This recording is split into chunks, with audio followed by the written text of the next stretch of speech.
Hola amigos de Neto TV, en esta oportunidad nos encontramos en la casa de un notable escritor, amigo nuestro. Hablamos del escritor Juan Torres Gárate. En esta tarde conoceremos un poco más acerca de su trayectoria, de sus obras y de lo que viene preparando para este nuevo año que nos trae muchas sorpresas. Creo que es una idea que me viene desde hace mucho tiempo, cuando era muy joven, estaba en primero, segundo de secundaria.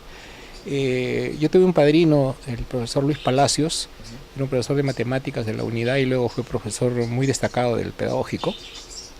Y él tenía una pequeña habitación y me llamó la atención que siendo una habitación tan pequeña estuviese repleta de libros. En casa, en esta casa donde yo vivo, no teníamos en realidad ningún libro, ni siquiera periódicos.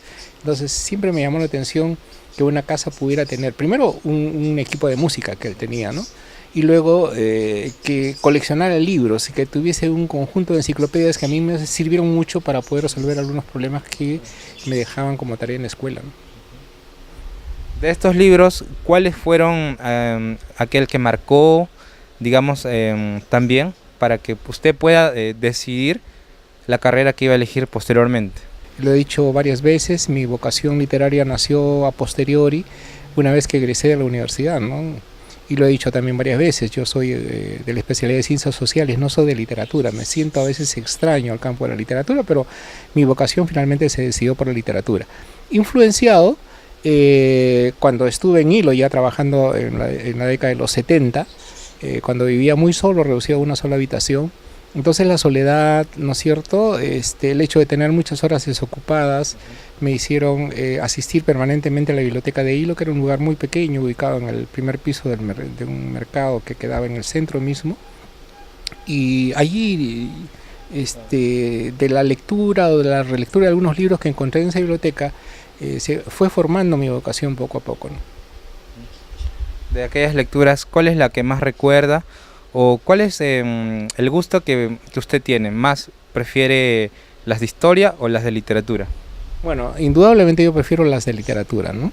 Pero igual, no podría dejar de leer historia, no podría dejar de leer sociología, filosofía, antropología. En realidad todas las disciplinas, menos aquellas en las que no me he formado, por ejemplo en el campo de las ciencias, pero es decir, en el campo de las ciencias puras, ¿no? En el campo de las ciencias sociales sí, y entonces puedo transitar fácilmente por ellas, pero me obsesiona la literatura básicamente.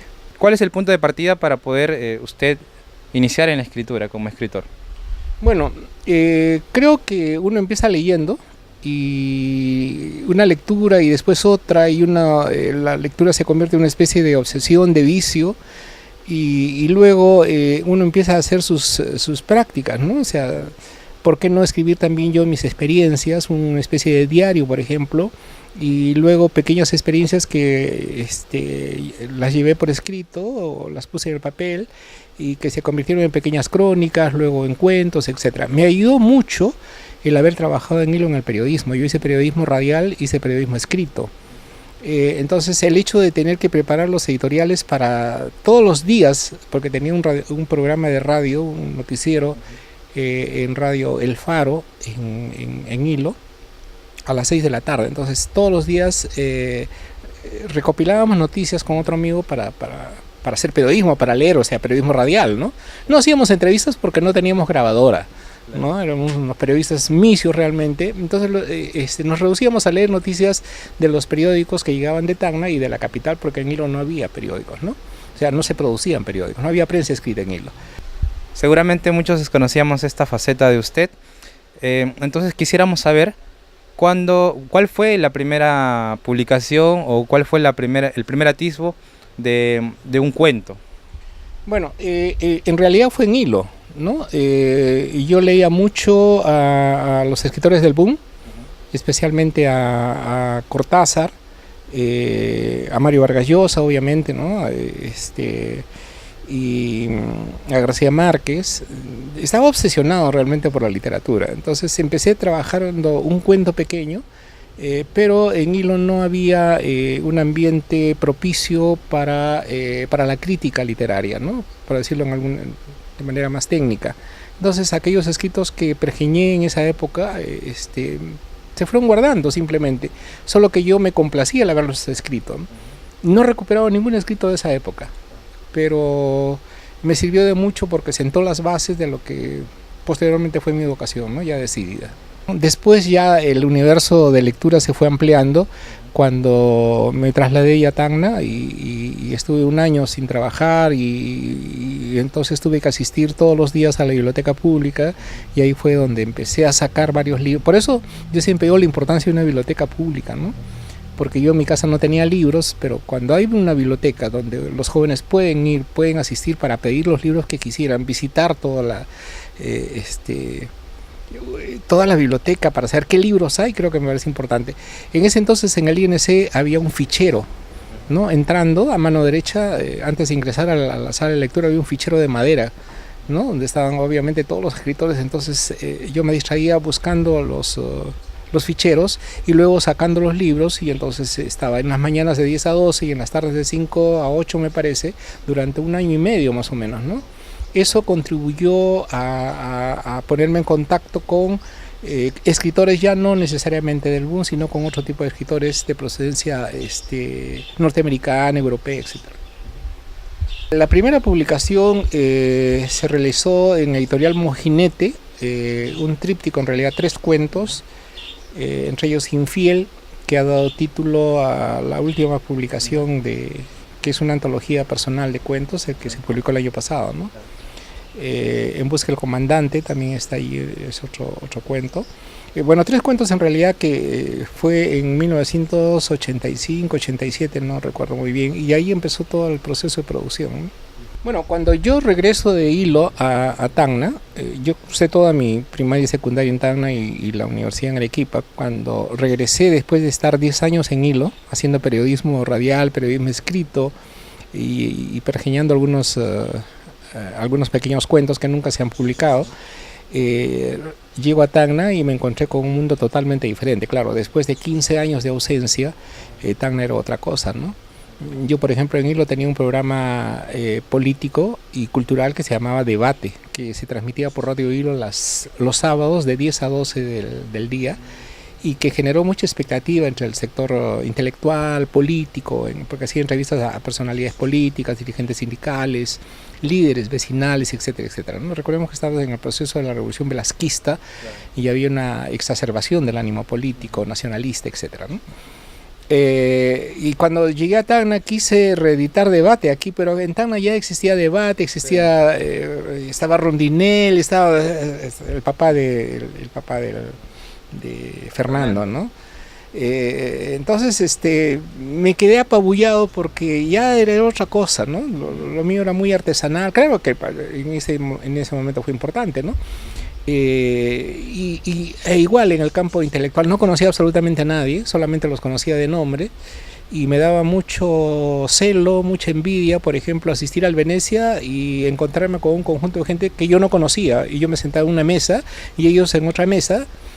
Había poetas, novelistas, cuentistas que formaban pues la élite intelectual de Tacna, a quienes yo realmente desconocía. Poco a poco fui ingresando. Además no había publicado nada, es otra cosa, ellos habían publicado ya, ¿no? O sea, eran conocidos en el mundo de las letras. Yo era un total desconocido, y finalmente decidí por la literatura porque quería estar a la altura de ellos, quería codearme con ellos, quería conversar con ellos, y así nació la amistad, por ejemplo, con Guido Fernández de Córdoba, a quien yo conocía hace mucho tiempo porque vivió acá al frente de mi casa, ¿no?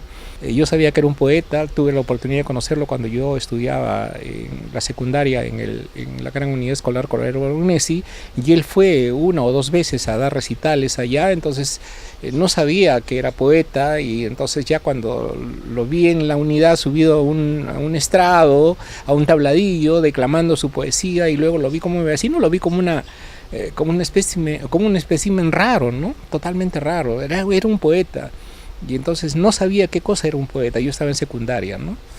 Con Guido tuvimos una relación amical muy especial, y en mi último trabajo, en mi novela, porque no sé si va a ser novela, pero creo que es una novela que se titula Malos Ejemplos, él ocupa un capítulo íntegro y tiene que ver con sus amores, con los amores de vejez, porque él cerca de los 80 años se enamora de una muchacha de 21 años, ella enamorada de su poesía y de su pintura, porque además de pintor era poeta y un tipo excepcional, ¿no? Entonces, pero al margen de eso, ingreso a la fauna literaria y empiezo a competir con ellos, ¿no? Empiezo a trabajar y he logrado algunos éxitos por ahí que no son muchos, pero por lo menos lograron consolidar mi vocación literaria, ¿no?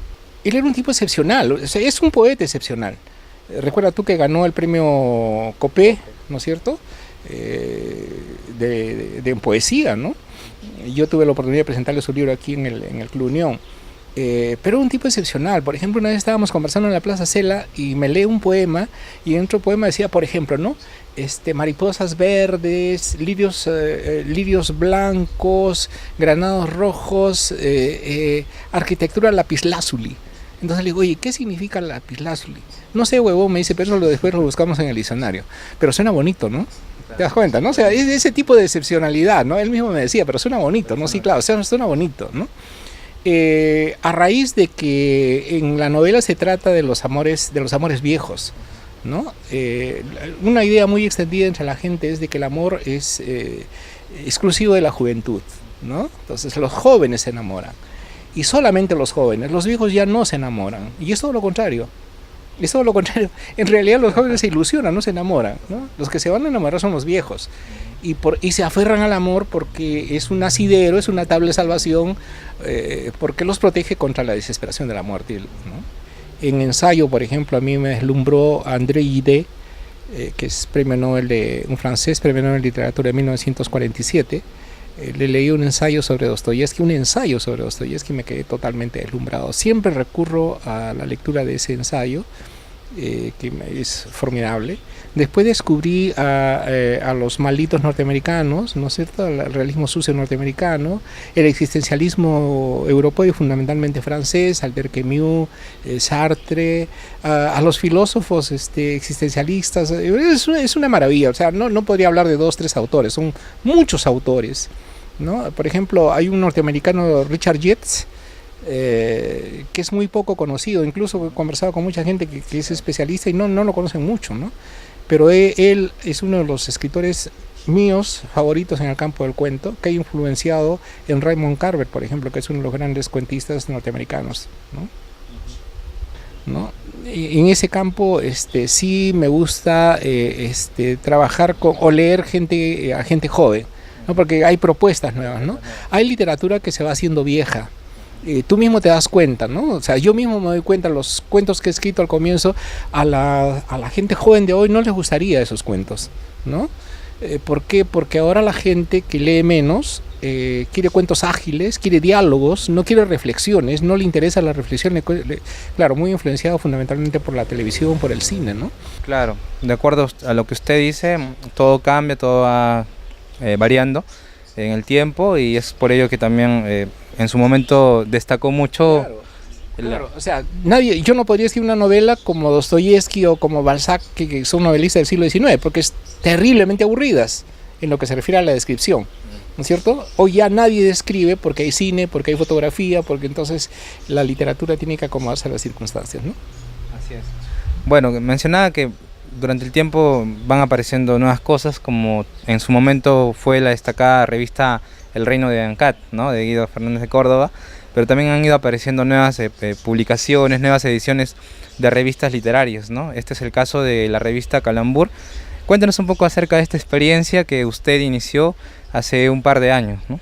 Bueno, fue producto de un taller de poesía y de narrativa que se creó en la Universidad Nacional. Trabajamos con Cancino en poesía y yo en narrativa. Y como tú sabes, se formó un grupo importante de gente que empezó a escribir, que entró al taller y empezó a escribir y luego publicó Calambur. Calambur es la expresión, yo diría, de un ensayo que tiene que ver con la nueva narrativa tacneña, con la nueva poesía tacneña y con muy buenos logros, ¿no? Un poco la importancia de poder compartir ese conocimiento que tienen los docentes de la Universidad Nacional Jorge Assado Grossman, ¿no? En este sentido, usted ha sido de un gran aporte para que salgan nuevas figuras, nuevos personajes dentro de la literatura tacneña. Bueno, sí, son experiencias que uno las realiza y que están inscritas en el tiempo, son circunstanciales. Eso significa que mañana, pasado mañana, van a haber otros profesores que van a generar otro tipo de literatura y me parece muy bien, ¿no? Con otro tipo también de escritores, de gente joven que se va promocionando y que va pasando muy rápido, ¿no? Por ejemplo, a ti te conocí en primero y ya has egresado y eres un profesional, y ocurre con mucha gente que escribe, ¿no? Cuéntanos un poco acerca de los logros que ha obtenido durante estos años, cómo es que se siente al haberlos alcanzado, logrado, y cuál es esa gran satisfacción de tenerlos. Bueno, en realidad, creo que no quiero pecar de exceso, porque a veces la gente dice, bueno, que la literatura no se ha hecho para obtener premios, ni mucho menos, ¿no? La literatura está al margen de la premiación. Hay gente que ha escrito muy bien, que tiene una obra formidable. El caso de Borges creo que es paradigmático, ¿no? Nunca le dieron el premio Nobel, es un escritor formidable, ¿no? En mi caso, siendo un analfabeto en literatura, ¿no es cierto?, pero con mucho empeño, con mucho esfuerzo, con mucho afecto por la lectura y por la reflexión, he obtenido algunos premios a nivel nacional, uno a nivel internacional, que es el premio Copa Internacional de Plata de Petro Perú, y bueno, otros premios, el Premio Nacional de Cuento, el Premio Nacional de Novela Corta de la Rama Magisterial, y la satisfacción de que me han publicado en Lima. Me acaban de publicar, la de Rama Magisterial me acaba de publicar esa novela ganadora, La agonía de un cínico, ¿no? En una nueva edición, una edición muy bonita que hizo la Universidad Nacional. Ellos me han publicado una nueva edición, la tienes ahí, si quieres la puedes mostrar. Y ese tipo de satisfacciones, ¿no? Que no tienen nada que ver, repito, con la vanidad, ni mucho menos, sino que te dan te dan satisfacciones que son efímeras, pasajeras, pero que contribuyen en algo ¿no?, al desarrollo de tu propia personalidad, ¿no? No, hace unos años nos enteramos que una de sus novelas había sido elegida para poder ser presentada como un guión teatral. Se trata de Gilda, ¿no? Es una novela corta. Fue una novela que generó mucha satisfacción. Cuadernos del Sur, que dirige Willy González, se inició realmente con Gilda en el año 2004. Y entonces ayer estuvo aquí y conversamos sobre el hecho de que se va a publicar nuevamente, se va a reeditar nuevamente Gilda en una edición mucho más bonita, y ojalá que la estemos presentando en abril. Bien, enviamos un saludo para nuestro amigo Willy González de Cuadernos del Sur, que próximamente va a hacer la reedición de la novela Gilda, ¿no? Una novela corta. Y bueno, aquí tenemos La agonía del cínico, la última edición, ganadora del premio Horacio Ceballos 2012, ¿no? La agonía del cínico es una novela en la cual fue, digamos, el intermediario por el cual tuve ese primer contacto con el profesor Juan Torres Gárate. Allí traté de plasmar un conjunto de experiencias juveniles, ¿no? Tratando de acercarme a la gente en el entendido de que, a la gente joven, ¿no? En el entendido de que hacer una literatura agradable, no facilona, no buscando el facilismo, ni mucho menos, ¿no? Llegando a la guachafería, ni mucho menos, sino dando cierta dosis de arte, de seriedad, de pulcritud, ¿no? Y claro, y fue premiada la novela en Lima, ¿no? O sea, yo no tengo la culpa que haya sido premiada en Lima, ¿no? Por un jurado que estuvo compuesto por dos críticos del mayor nivel en Lima, ¿no? Un novelista piurano, Miguel Gutiérrez, ¿no es cierto?, un gran novelista peruano, y González Eduardo, el crítico literario González Vigil, profesor de la Católica, ¿no? Entonces ellos fueron mis jurados, y eso levantó ciertas envidias, pero bueno, en fin. Para poder obtener todos estos logros, seguramente usted lleva toda una rutina de estudio, de lectura, ¿no? Quisiéramos conocer un poco acerca de esta rutina, ¿no?, que usted sigue día tras día. Yo soy profesor, fundamentalmente, siempre lo he dicho, ¿no? Y eso me resta mucho tiempo para poder escribir. O sea, no soy un escritor profesional, no me dedico exclusivamente a escribir. Ya quisiera yo tener todo el tiempo del mundo para escribir, pero además tener un sueldo para poder vivir. Entonces, para ganarme ese sueldo tengo que trabajar. Y me dedico a escribir, tengo que levantarme muy temprano, 4 de la mañana, 4 y media de la mañana, todos los días, escribir sábados, domingos, las vacaciones encerrarme, los 2 meses encerrado para poder. En realidad el escritor es un trabajo solitario, ¿no? Hay mucha gente que cree que es algo muy fácil. mucha gente cree que como lee una novela en 2 días, una novela se puede escribir también en 3 días, ¿no? Si yo la leo en 3 días o 4 días, ¿por qué no la escribo en una semana? Pero una novela en realidad requiere mucho tiempo, ¿no? Y sobre todo cuando uno no se dedica exclusivamente a escribir. A mí, por ejemplo, esta novela que estoy trabajando, que te digo, puede ser una novela, ¿no? Que todavía estoy, y donde uno de los personajes fundamentales es Hugo Fernández de Córdoba y la bohemia tagneña, ya llevo 2 años y medio, 3 años trabajando, ¿no? Sábados, domingos, vacaciones, etcétera. Y entonces se requiere de mucha constancia, de mucho sacrificio, se requiere de cierta disciplina, decía, ¿no? Disciplina, porque si no hay disciplina no se puede trabajar, ¿no? Y entonces la gente que cree que una novela se puede escribir en una semana, entonces una cosa es leer la novela y otra cosa es escribir la novela, ¿no? Es un trabajo solitario, es un trabajo pesado, ¿no? Pero en el que te debes encontrar a gusto, porque si no, es más, hay otro problema, que cuando escribes te da unos, bueno, a mí me ocurre, no creo que les ocurra a todos, he conversado con unos escritores, te da un apetito enorme de leer, ¿no? Y como leer es más fácil que escribir, entonces te desconcentras de la escritura y te pones a leer. Entonces dejo de escribir y me pongo a leer, apago la computadora y me pongo a leer, porque leer es un vicio y agradable, ¿no? Quisiéramos ahora, para ya terminar esta entrevista, profesor y amigo Juan Torres Gárate, poder compartir un poco el mensaje que tiene tal vez para las nuevas generaciones que quieren iniciarse en la escritura o que están interesados en este mundo de la fauna literaria. Primero, creo que hay un trabajo que tiene que hacer la escuela, hay un trabajo que tienen que hacer los profesores. Y tiene que ver con la forja de una conciencia crítica en los jóvenes. Los jóvenes están dejándose llevar por aquello que es publicidad, por aquello que es propaganda, impulsados al gran consumismo. Eso no es una noticia que recién se sepa, todo el mundo sabe eso, ¿no? La felicidad tiene que ver con la compra de algo, esa es la idea que tenemos. La felicidad se vende o se compra, ¿no? Hay que tener dinero, y el dinero fácil. Decía que el gran papel que deben jugar los maestros en la escuela primaria y en la escuela secundaria, forjar la conciencia crítica del educando. La educación tiene que ser necesariamente subversiva, tiene que ir a contracorriente de aquello que es oficial. Entonces, para nosotros en la universidad, por ejemplo, es una cuestión fundamental. Primero, sacarle al estudiante toda la basura que lleva de la escuela, del barrio, de la iglesia, de las iglesias, ¿no es cierto? La idea del cura, la idea de Dios, la idea del infierno, sacar toda esa basura para generar una conciencia crítica. Y eso tiene que ver fundamentalmente el papel del maestro, ¿no es cierto?, que es básico, la educación es fundamental, las lecturas, porque no solamente basta la palabra del maestro, tiene que tener un sustento, y ese sustento es el libro.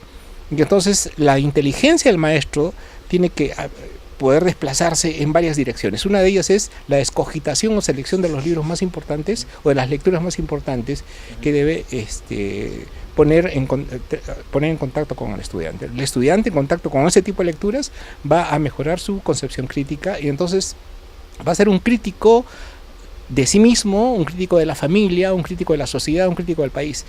Y creo que de esa forma podríamos superar muchos de los problemas que hoy tiene el Perú. Fíjese, los niveles de corrupción, ¿no?, a los que ha llegado, la política que da náuseas, que es vomitiva de todos los partidos políticos sin excepción. Y los jóvenes están encandilados con eso, ¿no? Creen que eso es lo único que hay y obviamente si no se forja la conciencia crítica, lo que vemos es lo único que hay y creemos que la realidad es esa la que vemos y no es así. Es que alguna vez le preguntaron a Bakunin que las cosas estaban tan mal. Él es un coetáneo con Marx. Bakunin era un anarquista ruso y que se disputaba la hegemonía de la dirección del movimiento obrero en Europa, ¿no? Marx por un lado, ¿no?, los marxistas, que obviamente Marx era una autoridad, tenía una formación académica excepcional, un genio, pero Bakunin era espontáneo, era un anarquista que intuía, el famoso aperçu que le llaman los franceses, una intuición, un contacto inmediato con la realidad y la necesidad de transformarla. Entonces a él le preguntaron, ¿qué hacer primero? ¿Qué hacemos? ¿Educamos al pueblo o destruimos todo aquello que está mal? ¿No? Y entonces la respuesta de Bakunin es primero destruir y después educar, ¿no? Bueno, profesor, encantados por poder tener esta oportunidad de tener una amena conversación para terminar, en una sola palabra poder usted decirnos qué es para usted la literatura y qué es para usted Tacna. Para mí la literatura es un vicio, es una droga, la droga más exquisita que existe. Y Tacna es una emoción, es un sentimiento, es mi casa, a la que quiero mucho. Gracias, profesor. Muy bien, esto fue una nota más para Neto TV. Estuvimos con el profesor, escritor y gran amigo nuestro, Juan Torres Gárate, quien nos tiene preparado nuevos proyectos, nuevas ediciones para este nuevo año.